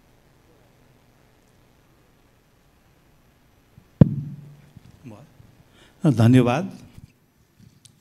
यस्तो चाहिँ हाई लेभलको छलफलमा यो कुरा आउँदाखेरि धेरै खुसी लागेको छ. मेरो नाम अनिल रघुवंशी, म चाइल्ड सेफनेट भन्ने संस्थाको संस्थापक अध्यक्ष र एआईको रिसर्च, एथिक्स र चाइल्ड सेफ्टीमा काम गर्छु. मेरो प्रश्न र मेरो सुझाव पनि भनौँ, एआईको कुरा गर्दा अथवा सोसियल मिडिया यो सब जति पनि हामीले कामहरू गर्दाखेरि समस्या आइसकेपछि के गर्ने, फायर फाइटिङको काम गर्छौँ. आगो लागेपछि इनार खन्ने काम गर्छ, त्यो गर्ने होइन कि अहिले एआईको जुन चाहिँ नि हाम्रो यति धेरै अपर्च्युनिटी छ, यसमा गर्छौँ त्यो गर्छौँ भन्दाखेरि मेरो चाहिँ नि सुझाव र मेरो चाहिँ प्रश्न चाहिँ हामीले कसरी गर्ने भन्दाखेरि एआईलाई कसरी रेस्पोन्सिबल बनाउने, रेस्पोन्सिबल एआई प्रिन्सिपल भनेर कम्पनीहरूले बनाउने गर्छ. हामी नेपालमा त्यसको लागि गभर्मेन्टले, कम्पनीहरूले के गर्ने, त्यसका चाहिँ नि मुख्य 4वटा चाहिँ नि एलिमेन्टहरू छन्. जस्तै एउटा डेटा प्राइभेसी र प्रोटेक्सन. हाम्रो चाहिँ ट्रेनिङ डेटा लिएको डेटालाई कसरी प्रयोग हुन्छ, कहाँ हुन्छ, प्राइभेसी के छ, त्यसको कुराहरू भयो. अनि सेफ्टी, सेक्युरिटी र ह्युमन ओभरसाइटको कुराहरू, त्यो सेफ्टीको कुराहरूले कसरी ध्यानमा दिइन्छ. अनि अर्को चाहिँ नि ट्रान्सप्यारेन्सी र एकाउन्टेबिलिटी. त्यही भएर privacy by design, safety by डिजाइनलाई कसरी हामीले त्यसमा राख्ने, त्यही मेरो प्रश्न हो. हुन्छ, यस्तो हो Anilji. No, thank you so much. I think that was very valuable insight. But यो प्यानल चाहिँ पर्टिकुलरली ब्याङ्क र वित्तीय क्षेत्रको उसमा भएको हुनाले आई थिङ्क तपाईँको अर्को प्यानलको लागि पनि त्यो पोइन्ट चाहिँ नै भेरी भ्यालिड हुनसक्छ. ब्याङ्क र वित्तीय क्षेत्र सम्बन्धित एआईको युज केस र पोलिसी नीतिगतमै फोकस गरौँ. धन्यवाद. मेरो प्रश्न छोटो छ। हामी कहाँ नेपालमा नेपाल सरकारले बनाएको एआई पोलिसी एडप्ट भइसकेको छ हैन, त्यसमा चाहिँ नि केही क्षेत्रहरू आइडेन्टिफाई नै गरिएका छन्, जस्तो कृषि पर्यटन भनेर आइडेन्टिफाई नै गरिएको छ। फाइनान्सियल सेक्टरलाई चाहिँ खासै आइडेन्टिफाई गरेको छैन, सेवा क्षेत्र भनेको छ, अब त्यो पर्छ कि पर्दैन भनेर भन्ने हो। हामी कहाँ एउटा पाटो चाहिँ के छ भन्दाखेरि हामी नीतिगत रूपमा नीति बनाउने हो, खासै त्यसले केही प्रभाव पर्दैन, त्यसले त एउटा देखाउने मात्र हो, कानुनले नै निर्धारण गर्छ भनेर भन्छौँ। अनि कहिलेकाहीँ चाहिँ नि कानुन पहिला आइरहेको हुन्छ, नीति पछि आइरहेको हुन्छ। एआईकोमा राम्रो के भयो भने पहिला नीति आएको छ, अब त्यसको आधारमा कानुन बन्छ भनेर भन्ने चाहिँ एक्सपेक्ट गरौँ। अब मेरो प्रश्न चाहिँ के छ भन्दाखेरि मनोजीलाई नै भनौँ, तपाईँहरूले हेर्दाखेरि अहिले जसरी एआई नीति आएको छ, त्यो एआई नीतिले नेपालमा ब्याङ्किङ सेक्टरमा एआईलाई जोड्ने गरी केही आए, त्यसलाई चाहिँ त्यसको प्रस्पेक्ट तपाईँ देख्नुहुन्छ कि देख्नुहुन्न? त्यसले तपाईँलाई फेसिलिटेट गर्छ कि गर्दैन? ब्याङ्किङमा एआईले जोड्नको लागि नीतिगत रूपमा त्यसले केही बाटो खोलेको छ कि छैन भनेर भन्ने एउटा कुरा।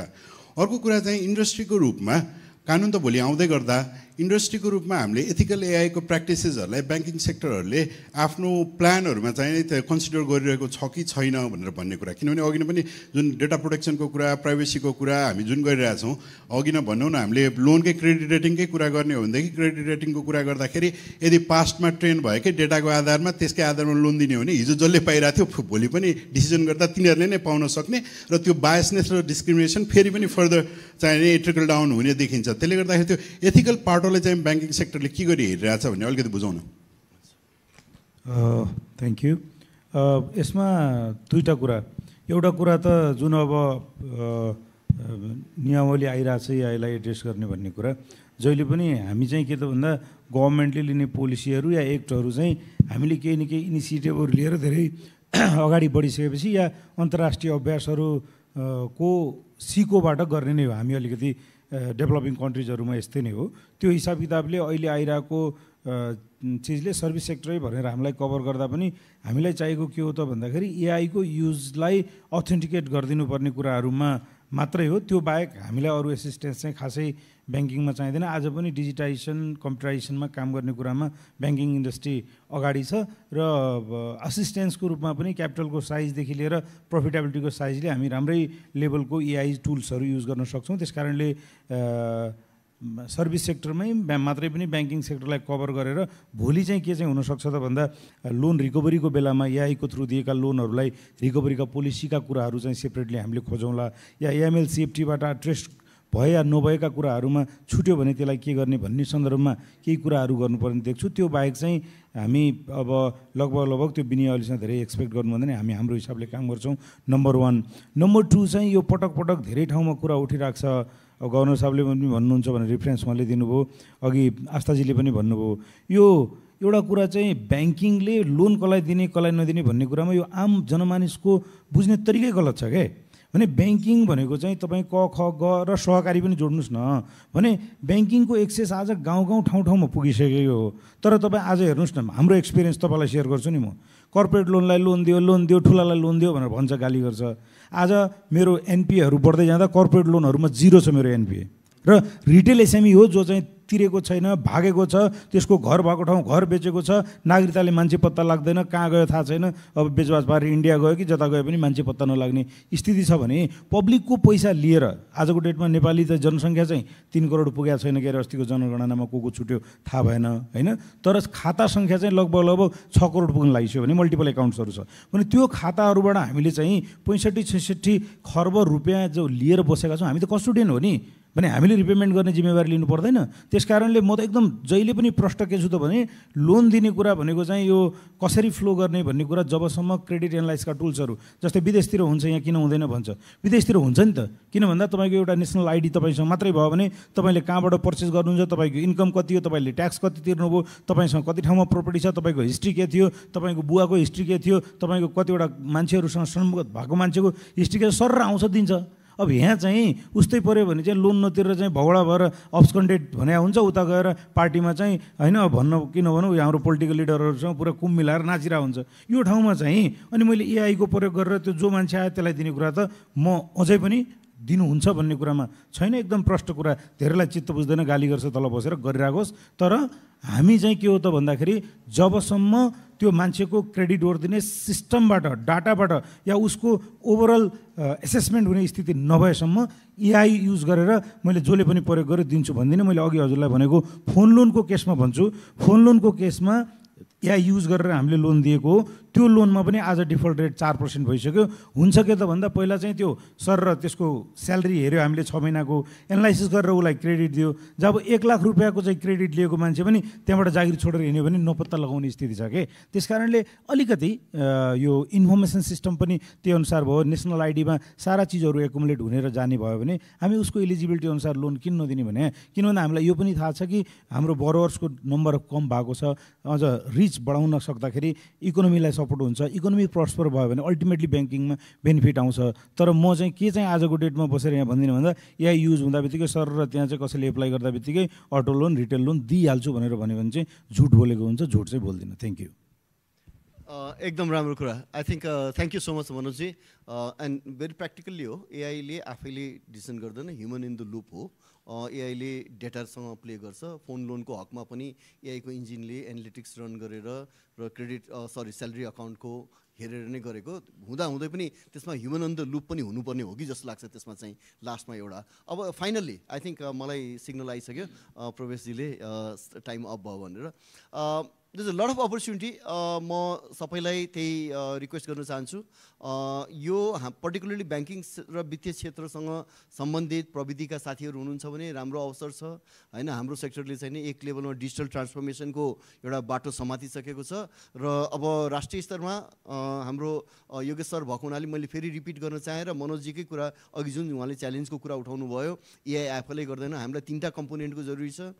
नेसनल आइडी, युनिक आइडी हुनु पऱ्यो, एकजना व्यक्तिको एउटै आइडी हुनु पऱ्यो। त्यसपछि पेमेन्ट रेल इन्टरअपरेबल हुनु पऱ्यो, पेमेन्ट रेलको कुरा आयो। Third most importantly data exchange platform, जहाँबाट चाहिँ हामीले चाहिँ त्यो डेटाको स्यानिटी भ्यालिडेसन चाहिँ नि लिन सकौँ, तब मात्र त्यस्ता इन्जिनले चाहिँ नि आफैमा काम गर्न सक्छ। So with that note, thank you to all our esteemed panellist. I think our time is up, तर I think it was very interesting conversation and thank you to our audience. Thank you Sanjeev दाई। एकैछिन म मञ्चमै रहेर अनुरोध गर्छु, यहाँहरूलाई मायाको चिनो वितरण गर्ने कार्यक्रम पनि रहेको छ र यसको लागि म प्रवेश सुबे दिदीलाई पनि आग्रह गर्दछु। र यो तपाईँहरूको डिस्कसन सुनिरहँदाखेरि चाहिँ एउटा गजब चाहिँ के लाग्यो भन्दाखेरि कम्तीमा नेपालको फाइनेन्सियल सेक्टरको फ्युचर चाहिँ प्रमिसिङ जस्तो छ है, अब एआईको युजबाट भन्नेबाट चाहिँ अलिकति त्यसमा चाहिँ हुन सकियो। र यो हामीलाई मात्र होइन कि सबलाई त्यो फिल होस् भन्ने पनि चाहन्छु। र म मायाको चिनो प्रदान गरिदिनुको लागि म प्रवेशीलाई हार्दिक आग्रह गर्छु र मनोज केसी सरलाई यो मायाको चिनो ग्रहण गरिदिन अनुरोध गर्दछु। त्यसपछि आस्था भट्ट म्यामलाई यो मायाको चिनो हस्तान्तरण गरिदिन अनुरोध गर्छु। त्यसपछि म मान्य योगेश भट्टराईलाई यो मायाको चिनो हस्तान्तरण गरिदिन अनुरोध गर्छु र मनोज गेवाली सरलाई पनि यो मायाको चिनो ग्रहण गरिदिनुको लागि अनुरोध गर्छु। र हाम्रो मोडरेटर सञ्जीव सुब्बा दाईलाई पनि म यो मायाको चिनो ग्रहण गरिदिन अनुरोध गर्दछु। अब सामूहिक तस्बिर लिन्छौँ हामी, मोडरेटर र प्यानलिस्टहरू र त्यसपछि हाम्रो आजको तपाईँ चेयरपर्सन छुट्नु भएन फोटोमा। र हामीले money and more AI for financial transformation in Nepal भन्ने बारेमा छलफल गऱ्यौँ।